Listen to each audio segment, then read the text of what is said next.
So we're working through some examples of the existence and uniqueness theorem. The first one, example, find the largest interval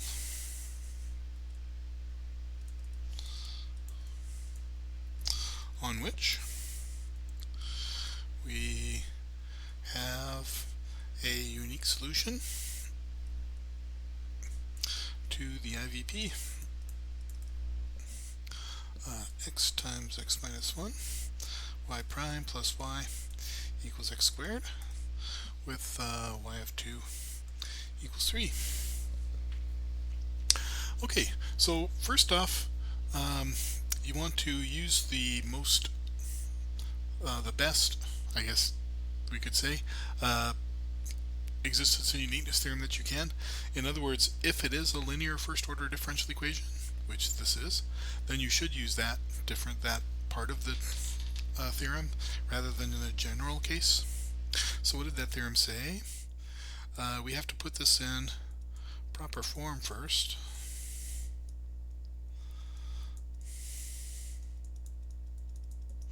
So we do notice that we could cancel one of those out with y of 2 equals 3. Okay, so we need to have both of these functions be continuous, and so therefore, on the xy plane, we can't have x equals 0, so we have to avoid x equals 0, and we have to avoid x equals 1. Okay, can we do that? This says we're starting time at time 2, so therefore we're starting here, right? We're starting here, and so therefore the interval I, which is talked about in the existence and uniqueness theorem, would be this whole interval here. So therefore the interval I in this case is the interval from 1 to infinity.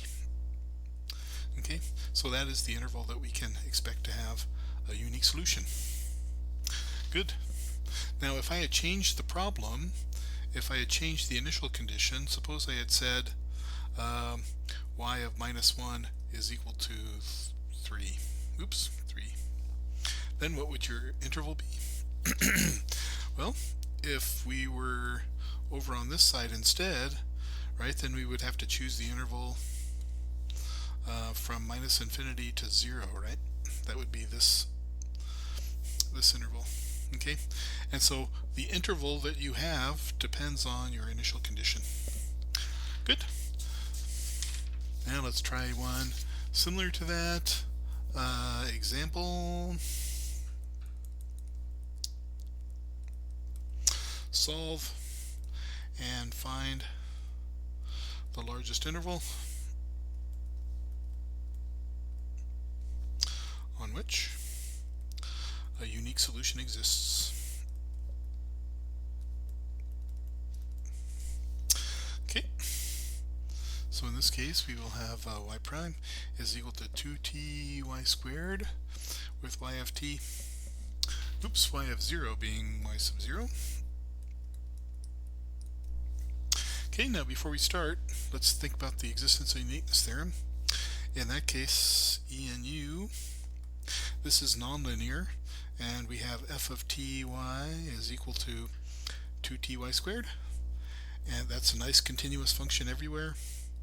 Partial f partial y is going to be 4ty, and so both of these functions are nice and continuous everywhere, so we don't have a problem at 0. Okay, so we can go ahead and solve this differential equation.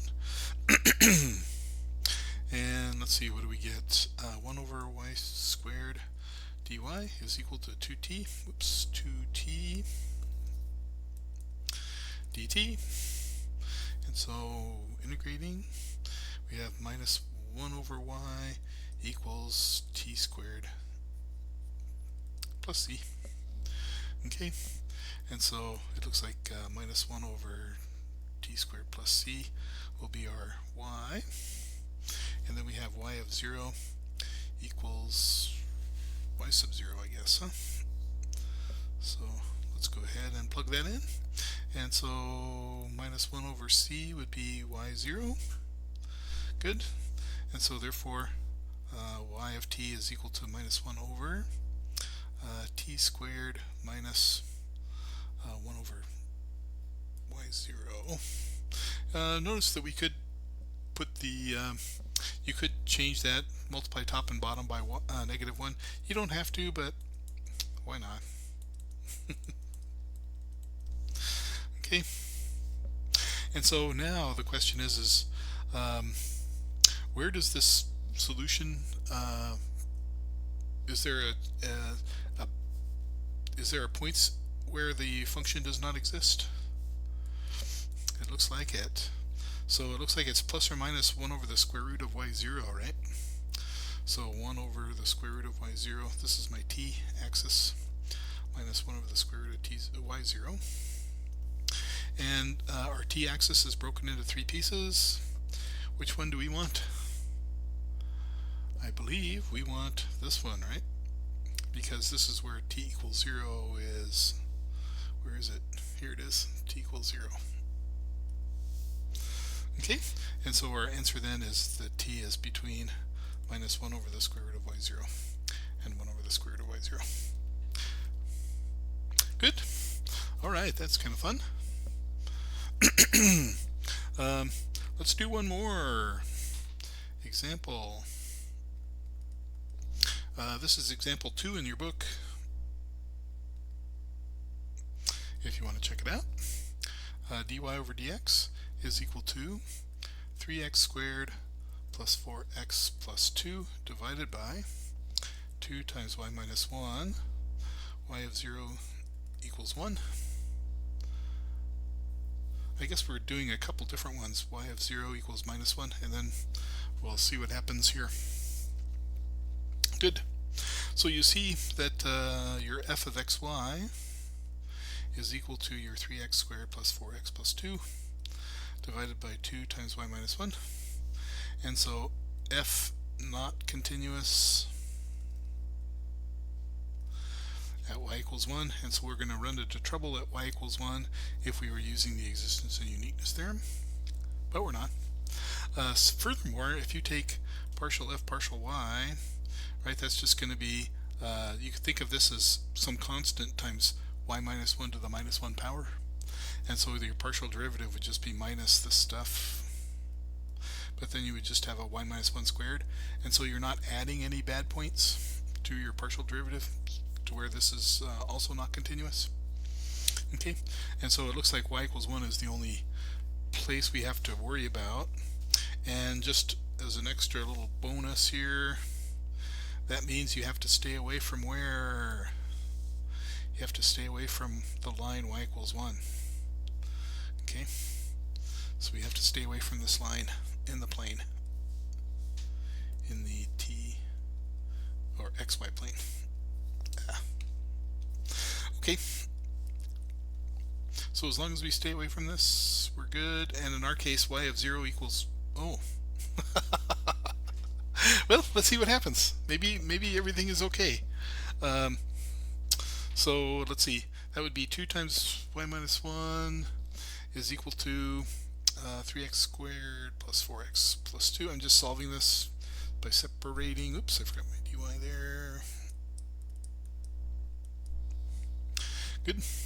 So on this side, y squared minus 2y is equal to x cubed plus 2x squared plus 2x plus c. Good. And so for y of 0 equals 1, what do we get?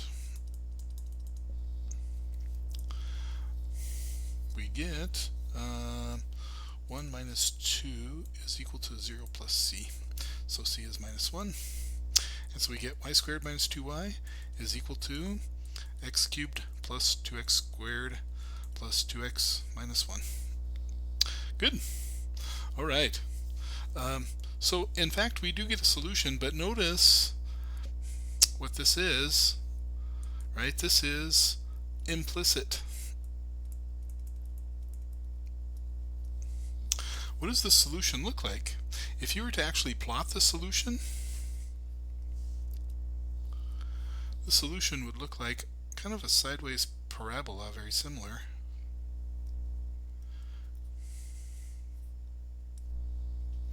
Okay, now what is the problem with having this as your solution? Is there a problem? Well, the problem is that this is not a function.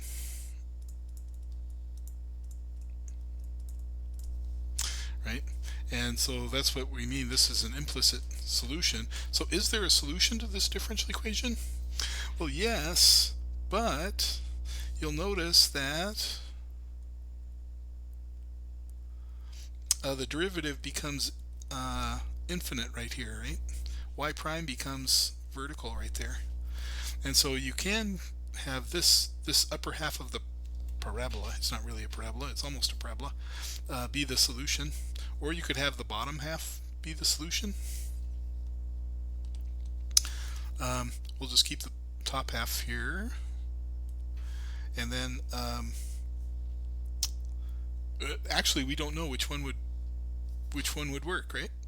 Come to think of it, right? Because both of these curves satisfy this solution. So this is a situation where we actually have two solutions. And actually, the same does the same thing happen for the other case? If y of 0 equals minus 1, what happens in that case? If y of 0 is minus 1, if y of 0 is minus 1, then we get I believe c equals 3.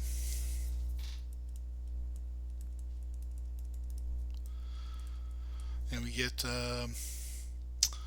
y squared minus 2y equals x cubed plus 2x squared plus 2x plus 3. Good. Now what does that look like?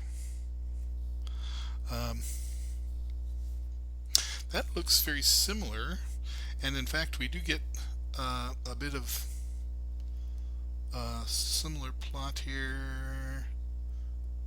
Let's see if I can.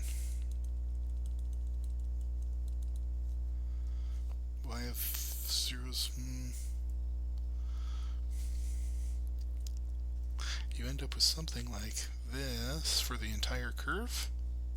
Oh, that's a terrible graph. Sorry about that. But in this case, which piece of this curve is actually the solution? In this case, we needed to go through this point, and we don't want to go through that point. So actually, this piece of the function is your unique solution. Okay, so in this case we actually did have a unique solution, and in the other case we did not. We actually had two solutions. Okay, and so that's just a quick example of the existence of uniqueness theorem. I'll stop there, and let me know if you have any questions. I might do one more page of examples, but they're very similar to that.